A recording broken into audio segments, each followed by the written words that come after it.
Hello. तो जय हिंद प्यारे बच्चों, कैसे आप लोग? बिल्कुल मस्त होंगे। तो आज आप लोगों के लिए लाए हैं क्लास 12th बायोलॉजी के टॉप 10 अंतर वाला प्रश्न।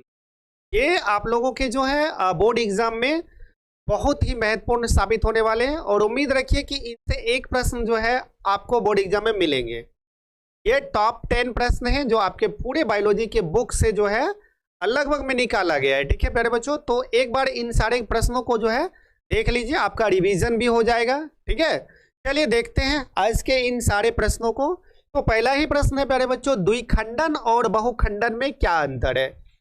तो प्यारे साथियों, आपको पता ही होना चाहिए कि द्विखंडन हो या बहुखंडन हो, ये दोनों ही अलैंगिक जनन में होते हैं। ठीक है, द्विखंडन हो या अलैंगिक जनन में होने वाली बहुखंडन, दोनों ही एक ही एसेक्सुअल रिप्रोडक्शन में होते हैं। ठीक है, बस फर्क इतना है जो इसमें अंतर क्रिएट करता है, अब आपको वो देखना है। तो पहला देखिए, इसमें हम कह सकते हैं कि इसमें दो संतान की उत्पत्ति होती है। द्विखंडन में आपको याद रखना है कि दो संतान की उत्पत्ति होती है। कहने का मतलब होता है कि प्यारे बच्चों, इसमें जो है एक अमीबा जो होता है, इस अमीबा का केंद्रक जो होता है वो खंडित होकर के दो भागों में बट जाते हैं। ठीक है, यानी इससे जो होता है दो जीव का निर्माण होता है। द्विखंडन में दो जीव, बहुखंडन में होता है बहुत सारे जीव, यानी दो से अधिक जीव जो होते वो बहुखंडन में पैदा होते, उत्पत्ति होते।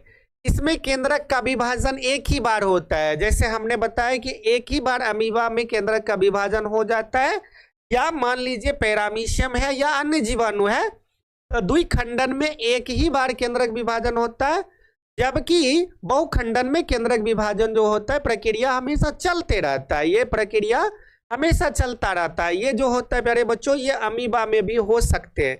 इसमें केंद्रक विभाजन द्वारा दो अमीबा बने, फिर उस दो से जो होता है प्यारे बच्चों और आगे बनेंगे, 4 बनेंगे, 8 बनेंगे, 16 बनेंगे। इस प्रकार से बहुखंडन में जो होता है केंद्रक विभाजन जो होता है वो चलते रहता है। ठीक है, तीसरा इसमें अंतर होता है कि इसमें कोई भी अवशेषी भाग नहीं बचता है। यानी द्विखंडन में दो जीव बन ही गए, दो यानी एक केंद्रक विभाजन होकर के दो बन गए, इसमें कोई अवशेषी भाग नहीं बचते हैं, जबकि इसमें अवशेषी भाग बच जाते हैं। शेष भाग जो होते हैं प्यारे बच्चों बच जाते हैं।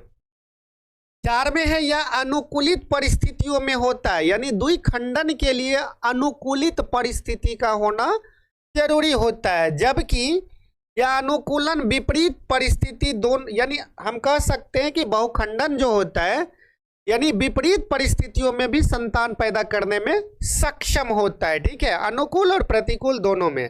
ऐसे जीव अमर होते हैं जैसे जीवाणु, पैरामीशियम और अमीबा। आपको ये बात तो याद रखना ही है कि एसेक्सुअल रिप्रोडक्शन करने का मतलब है अलैंगिक जनन के जो मैक्सिमम जीव होते हैं वो अमर ही होते हैं। ठीक है, तो आपको याद रखना है कि द्विखंडन के जो जीव होते हैं वो अमर होते हैं या अमर नहीं होता है। जैसे अमीबा और प्लाज्मोडियम और अमीबा के कुछ प्रजाति जो होते हैं वो अमर नहीं होते हैं। ठीक है, बस इतना याद रखना है। याद हो गए होंगे। इसमें दो संतान की प्राप्ति होती है, उसमें दो से ज्यादा होता है। इसमें केंद्रक विभाजन एक बार होता है, इसमें कई बार होता है। इसमें अवशेषी भाग नहीं बचता, इसमें बच जाता है। इसमें अनुकूल परिस्थितियां चाहिए, इसमें प्रतिकूल परिस्थितियों में भी ये संतान पैदा करने में सक्षम होते। ये अमर होते, ये अमर नहीं होते। बस आपको प्यारे बच्चों इतना याद रखना है, एग्जाम में आ सकते हैं। चलिए दूसरा क्वेश्चन देख लेते हैं। आपको पूछा जा रहा है जूस्पोर और जाइगोट, कहने का मतलब है चल बीजाणु और युग्मनज में अंतर पूछा जा रहा है। प्यारे बच्चों ध्यान रखना है, जूस्पोर जो है चल बीजाणु की प्रक्रिया जो होती है ये अलैंगिक जनन यानी एसेक्सुअल रिप्रोडक्शन में होता है। उसके बाद जो होता है जाइगोट जो होते हैं प्यारे बच्चों, ये यानी युग्मनज जो होते हैं वो लैंगिक जनन में होते हैं। ठीक है, लैंगिक जनन में जिसमें दो विपरीत लिंग की आवश्यकता होती है, नर या मादा की आवश्यकता उसमें होती है। ठीक है, चलो देखते हैं। तो या अलैंगिक जनन में होता है या लैंगिक जनन में होता है, या सामान्य पौधे जैसे शैवाल और फफूंदी में बनते हैं। ये पादप के अलावा जंतु में भी बनते हैं जिसमें दो लिंग होते हैं, नर और मादा। पादपों में भी द्विलिंग होता है ना, नर और मादा। एक पादप में पुष्प जो होता है, पुष्प में दो भाग होते हैं, नर भाग मादा भाग। तो वहां जो होता है ये युग्मनज की प्रक्रिया होती है। ये अपेक्षाकृत सरल जीवों में बनते हैं और ये जटिल जीवों में बनते हैं। इसकी संरचना परिवर्तनशील होते हैं, ये अचल संरचना वाले होते हैं, या प्रायः जो होते हैं प्यारे बच्चों याद रखना, या प्रायः अगुणित होते हैं या द्विगुणित होते हैं। ये हैप्लॉइड होते हैं और ये डिप्लॉइड होते हैं। ठीक है, बस इतना याद रखना। हम सिर्फ आपको जो है रिवीजन करा रहे हैं। ठीक है, बाद बाकी लेक्चर क्लास में इन सारे पर जो होते हैं प्यारे बच्चों, सारा डाउट्स जो है आपका, सारे टॉपिक को हम क्लियर करा चुके हैं। ठीक है, इसको याद रखिएगा। चलिए आगे हम देखते हैं युग्मक जनन यानी गैमेटोजेनेसिस और उसके बाद है भ्रूणोद्भव। ठीक है, एम्ब्रॉयजेनेसिस में क्या अंतर है? बढ़िया क्वेश्चन है। ये भी क्वेश्चन जो है प्यारे बच्चों बीबीआई क्वेश्चन है, एग्जाम के दृष्टिकोण से पूछे जा सकते आपके आने वाले बोर्ड एग्जाम में। बढ़िया से देख लो इसको। तो प्यारे बच्चों याद रखना, युग्मक जनन में नर और मादा में युग्मक निर्माण की प्रक्रिया होती है। यानी युग्मक निर्माण, जैसे हम कह सकते हैं मादा में ओवरी में ओवम का बनना हो गया ना, और उसके बाद नर जो होते हैं उसके टेसिस में यानी टेस्टिस में जो होता है स्पर्म का बनना हो गया ना। कहने का मतलब नर में शुक्राणु का बनना और मादा में अंडाणु का बनना। या जायगोट से भ्रूण विकास की प्रक्रिया होती है, यानी जायगोट से भ्रूण विकास की प्रक्रिया को क्या कहते हैं? भ्रूणोद्भव कहते हैं। भ्रूण विकास की प्रक्रिया, ठीक है, भ्रूण निर्माण के बाद की प्रक्रिया जो होती है वो भ्रूणोद्भव होती है। ठीक है, या निषेचन में भाग लेता है। निषेचन में भाग लेता है, हमने बताया जब नर और मादा युग्मक होते हैं तो दोनों युग्मक का मिलन ही निषेचन होता है। तो प्यारे बच्चों याद रखना, युग्मक जनन में युग्मक का निषेचन होता है। यह निषेचन के बाद की प्रक्रिया है। जब निषेचन हो जाता है, फर्टिलाइजेशन की क्रिया हो जाती है, तब उसके बाद जो होता है चलते हैं एम्ब्रॉयजेनेसिस। ठीक है, यानी भ्रूण विकास की प्रक्रिया। या दो प्रकार के होते हैं, शुक्राणु जनन और अंडाणु जनन। शुक्राणु जनन तो आप समझ रहे यानी स्पर्म बनना, यानी टेस्टिस में जो कहने का मतलब है वृषण में स्पर्म निर्माण जो होता है वो शुक्राणु जनन होता है। अंडाशय में अंडाणु बनना जो होता है वो अंडाणु जनन होता है। याद रखना, यह जटिल प्रक्रम है जो नर मादा के संलयन से बनता है। याद रखना, संलयन से प्यारे बच्चों बनता है। ठीक है, इसको याद रखिएगा। चलिए आगे देखते हैं। या नर और मादा के अलग अलग तरह से होते हैं, या नर और मादा दोनों में जो होते हैं प्यारे बच्चों अलग अलग तरह से होते हैं। जैसे हमने बताया नर में शुक्राणु, मादा में अंडाणु ना, ये अलग अलग होने वाली प्रक्रिया है, ये अलग अलग होते हैं। और ये जो होता है प्यारे बच्चों बाद की प्रक्रिया है। ठीक है, इसमें 3 प्रकार की कोशिका का निर्माण होता है, एंडोडर्म, एक्टोडर्म, मीसोडर्म, जिससे आगे चलकर शरीर का निर्माण होता है। आपने पढ़ा होगा, लेयर बाह्य त्वचा बनता है, शरीर का अंदरूनी पार्ट्स बनता है, बाल बनता है ना, आंख बनता है, और सारे अंग जो शरीर में बनते हैं उन सारे चीजों के लिए एंडोडर्म, एक्टोडर्म, मीसोडर्म की के ही परत होते हैं। ठीक है, इसको याद रखिएगा। चलिए आगे देख लेते हैं 4 नंबर, स्वपरागन और परपरागन, यानी सेल्फ पॉलिनेशन और क्रॉस पॉलिनेशन। ये भी बढ़िया क्वेश्चन है, इसको भी आप रख लो प्यारे बच्चों, VBI प्रश्न में बहुत बढ़िया प्रश्न है। तो इसमें सेल्फ पॉलिनेशन में क्या होता है कि एक ही पुष्पीय पादप में जब नर मादा भाग होता है तो उसी पुष्प का जो होता है परागकण अपने ही पुष्प के, किसी भी पुष्प के, एक पौधे के किसी भी पुष्प के वर्तिकाग्र तक वह परागकण पहुंच जाता है, तो इसको सेल्फ पॉलिनेशन बोला जाता है। जबकि वही परागकण जो होता है किसी दूसरे पौधे के पुष्प के वर्तिकाग्र तक पहुंचता है, तब उसको क्रॉस पॉलिनेशन कहा जाता है। ठीक है, यानी परपरागन कहा जाता है। तो आप ऐसे याद रखिए, इसमें एक पुष्प का परागकण उसी पुष्प या उसी पौधे के अन्य पुष्प के वर्तिकाग्र तक पहुंचते हैं। कहने का मतलब है बड़े बच्चों ये अपने ही जाति में होती है। ठीक है, इसमें एक पुष्प के परागकण दूसरे पुष्प के वर्तिकाग्र तक पहुंचते हैं। ठीक है, याद रखना, सेल्फ पॉलिनेशन, सेल्फ मतलब स्वयं, यानी अपने में जो परागन हो जाता है उसको स्वपरागन, जो जिसमें नर वाला भाग जो होता है दूसरे पुष्प के मादा भाग पर जाकर के यदि वर्तिकाग्र तक पहुंचता है तब उसको बोला जाता है पर परागन, ठीक है, याद रखिएगा। क्या केवल उभयलिंगी पौधे में होता है? उभयलिंगी मतलब होता है द्विलिंगी। सेल्फ पॉलिनेशन जो होता है प्यारे बच्चों द्विलिंगी में होता है, जिसमें नर मादा भाग एक ही फूल में होते हैं। उसमें जो होता है प्यारे बच्चों स्वपरागन की क्रियाएं होती है। यह केवल एक लिंगी पौधे में होता है। पर परागन की क्रिया जो होती है मैक्सिमम एक लिंगी पौधे में होते हैं ना। नर वाला जो भाग है मादा वाला से मिलता है, मादा वाला भाग नर से मैक्सिमम मिलता है प्यारे बच्चों नर वाले भाग मादा वाले भाग से, ठीक है। चलो, इनमें किसी बाह्य कारकों की आवश्यकता नहीं होती है। बाह्य कारकों मतलब सेल्फ पॉलिनेशन में जो होता है प्यारे बच्चों हवा, पानी, या मान लो जंतु हो जाएंगे, कीट हो जाएंगे, या अन्य कोई स्रोत हो जाए, बहुत सारे हो सकते हैं, उनकी आवश्यकता इसमें नहीं होती है। खुद भी होने यानी वो जो होता है सेल्फ पॉलिनेशन यानी स्वपरागन हो सकते हैं। जबकि पर परागन के लिए प्यारे बच्चों माध्यम चाहिए, या तो हवा चाहिए, कीट चाहिए, चमगादड़ चाहिए, मधुमक्खी चाहिए, तितली चाहिए, पानी चाहिए, किसी कोई जंतु चाहिए, तब जाकर के ये हो सकता है। कहने का मतलब है इसमें बाह्य कारकों की आवश्यकता होती है। इसके पुष्प काफी छोटे होते हैं, तो याद रखना कि स्वपरागन के जो पुष्प स्वपरागित पुष्प होते हैं वो पुष्प छोटे होते हैं। पर परागित पुष्प जो होंगे अपेक्षाकृत बड़े होंगे, ठीक है। स्वपरागित पुष्प छोटे होंगे और पर परागित पुष्प जो होंगे प्यारे बच्चों वो बड़े होंगे। इसके पुष्प जो होंगे बड़े होंगे। ये कम सुगंधित होंगे। स्वपरागित पुष्प जो होते हैं प्यारे बच्चों कम सुगंधित होते हैं, जबकि पर परागित पुष्प जो होते हैं वो अधिक सुगंधित होते हैं। स्वपरागित पुष्प दिन में खिलने वाले होते हैं, पर परागित पुष्प रात में खिलने वाले होते हैं ना। तो ये पुष्प जो होते हैं प्यारे बच्चों अधिक सुगंधित होते हैं। और स्वपरागन में आपको याद रखना स्वपरागित पुष्प के जो होते हैं पत्ती जो होते हैं जिसको हम लोग दलपुंज कहते हैं ना। दलपुंज जो होता है प्यारे बच्चों वो उतना गाढ़ा चटकीला रंग का नहीं होता है, क्योंकि उसको किसी माध्यम की आवश्यकता नहीं पड़ती है। जबकि प्यारे बच्चों याद रखना है कि पर परागित पुष्प जो होते हैं उसको माध्यम की आवश्यकता पड़ती है, जैसे कीट। अब माध्यम की आवश्यकता पड़ती है तो इसलिए उसका जो होता है ना यानी दलपुंज जो होते हैं प्यारे बच्चों जो उसको हम लोग पंखुड़ी कहते हैं। तो दलपुंज जो होते हैं वो गाढ़े चटकीले रंग के होते हैं, जिस कारण जो होते हैं कीट वगैरह जो होते हैं उस तक लुभाते। सुगंध जो होता है कीटों को अपनी ओर आकर्षित करने का काम करता है।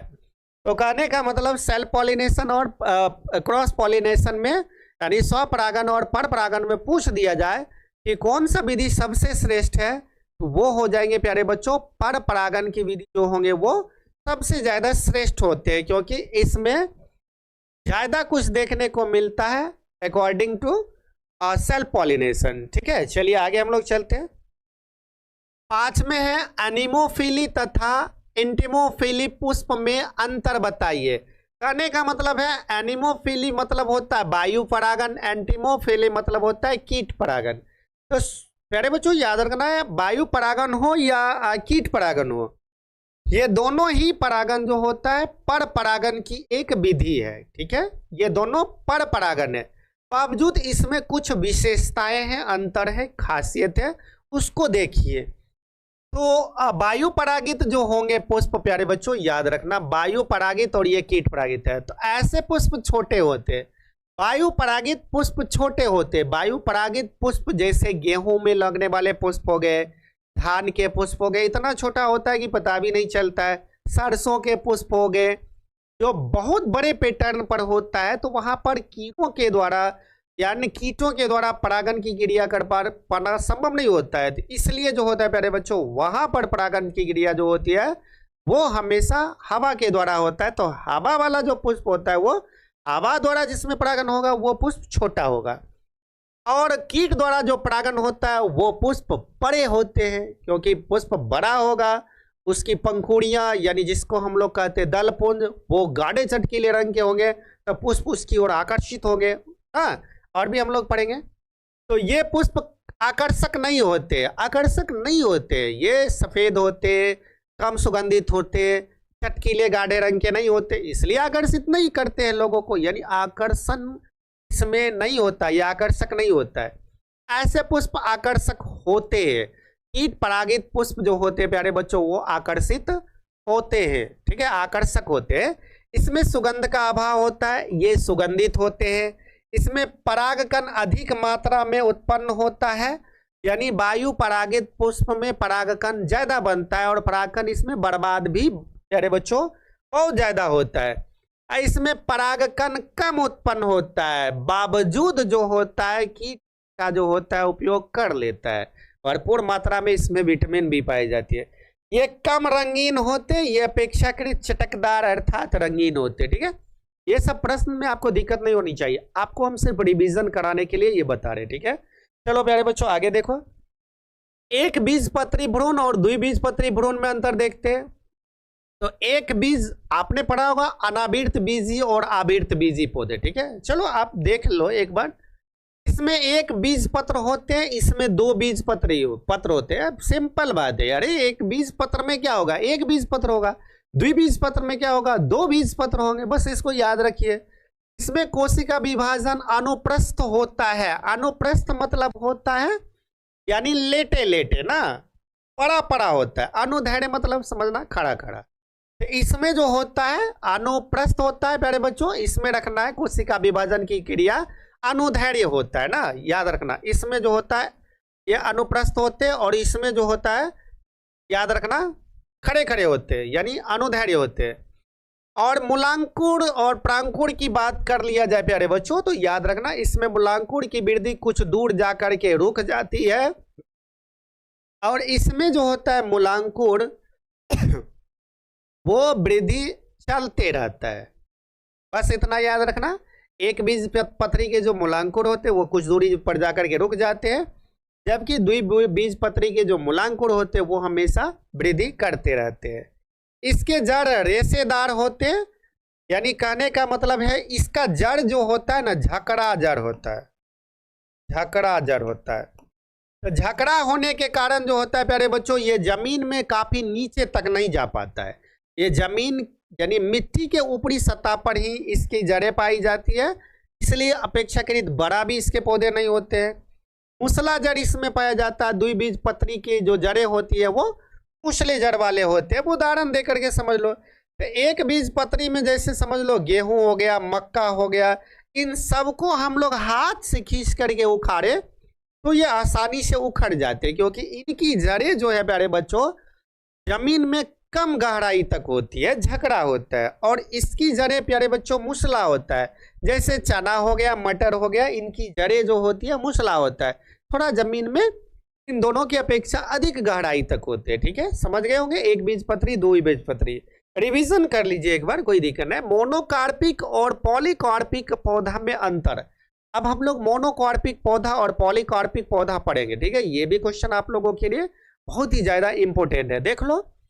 तो इस प्रकार के पौधे में अपने पूरे जीवन काल में केवल एक ही बार पुष्प लगते हैं। मोनोकार्पिक पौधा जो होता है प्यारे बच्चों अपने पूरे जीवन काल में जो होता है एक ही बार पुष्पित होता है। जैसे नीला कुरेंजी ले लो, 12-14 साल में एक बार होता है। बांस ले लो ना, बहुत दिनों के बाद जो होता है प्यारे बच्चों इसमें पुष्प लगते हैं। और ऐसे पौधे जो होते हैं प्रतिवर्ष किसी खास मौसम में जो होता है ना पुनः इसमें फल लग जाते हैं। जैसे आम लेते हैं, जामुन हो गया, लीची हो गया, ये सब जो होता है प्यारे बच्चों पॉलीकार्पिक हो जाएंगे, ठीक है। मोनोकार्पिक एक बार जीवन में फूल लगते हैं, फल लगते हैं।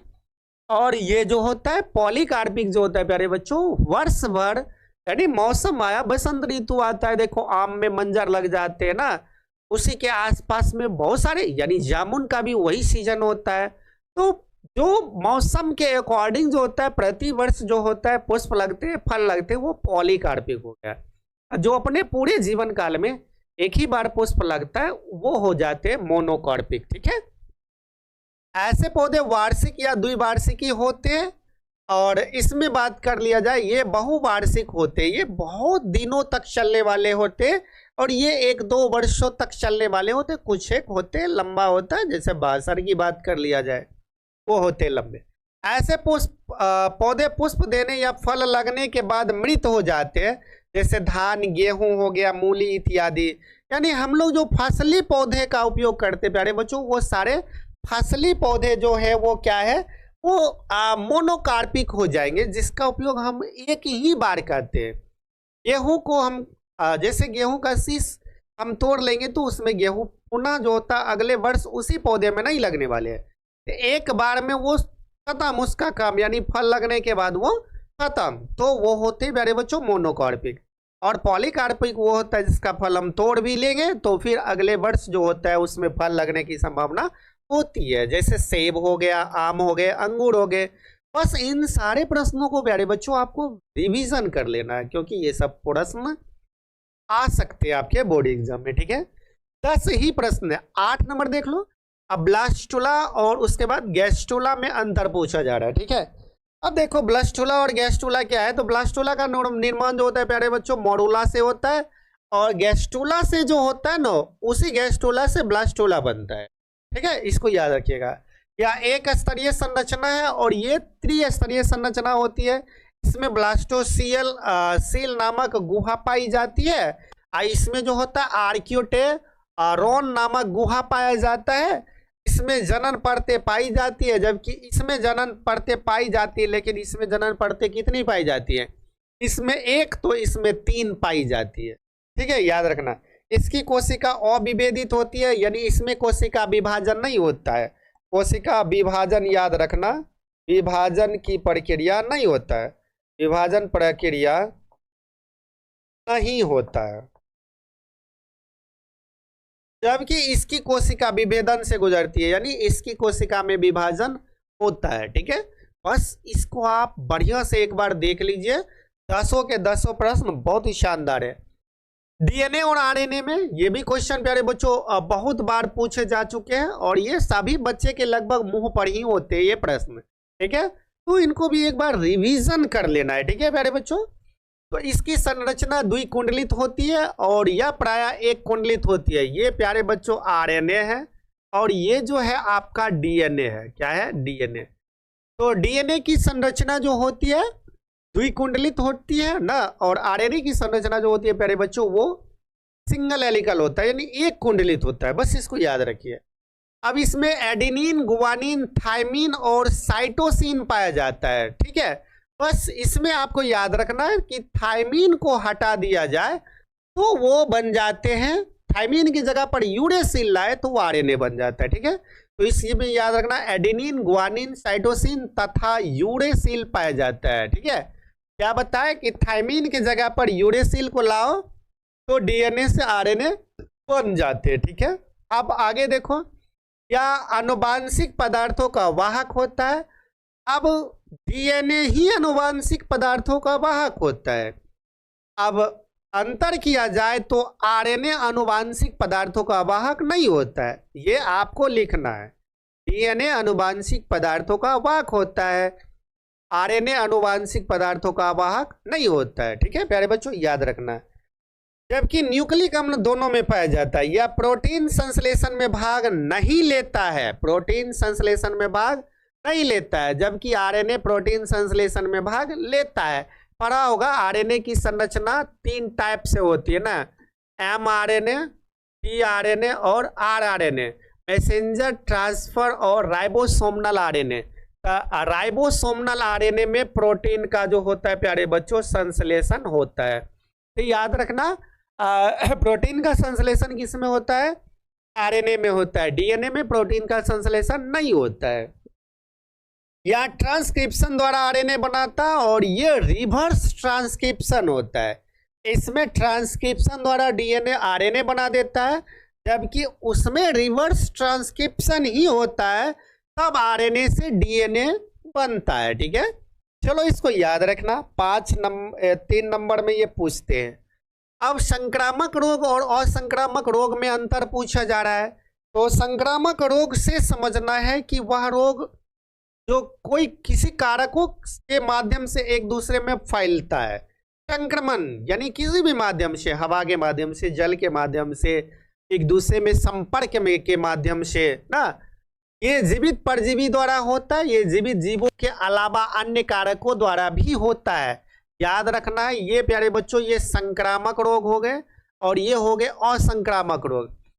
इस रोग यानी हम कह सकते हैं इस रोग का संक्रमण एक व्यक्ति से दूसरे स्वस्थ व्यक्ति में आसानी से फैल जाता है, जबकि असंक्रामक रोग में एक व्यक्ति से दूसरे व्यक्ति में नहीं फैलता है, उसका अपना रोग होता है, शारीरिक रोग, उसको बोला जाता है असंक्रामक रोग। जो जब कोई व्यक्ति किसी बाह्य कारकों से संक्रमित हो जाता है तब वो संक्रामक रोग होता है। इसे सार्वजनिक स्वास्थ्य तथा घरेलू स्वास्थ्य माहौल द्वारा कम किया जा सकता है।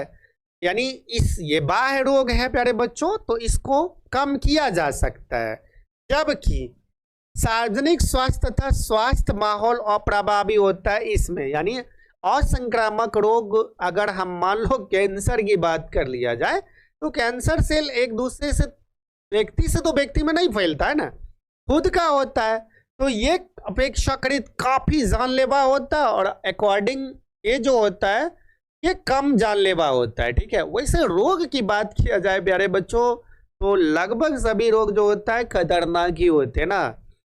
तो चलिए प्यारे बच्चों, ये थे आपके टॉप 10 प्रश्न। ये हम आपको जो है आपके बायोलॉजी के आधे जो चैप्टर थे, 7-8 चैप्टर तक हमने कवर किया और इतना 10 आपके लिए अंतर मिला। ठीक है, चलिए ये आज का जो वीडियो है वो अच्छा लगा होगा तो अपने दोस्तों में शेयर करिए। और अब जो है नेक्स्ट पार्ट जो आप लोगों के लिए पार्ट 2 लाएंगे, उसमें इससे आगे के जो जितने अंतर वाले प्रश्न मिलेंगे उसको इसमें लाएंगे, क्योंकि थोड़ा लंबा क्लास हो जाता है।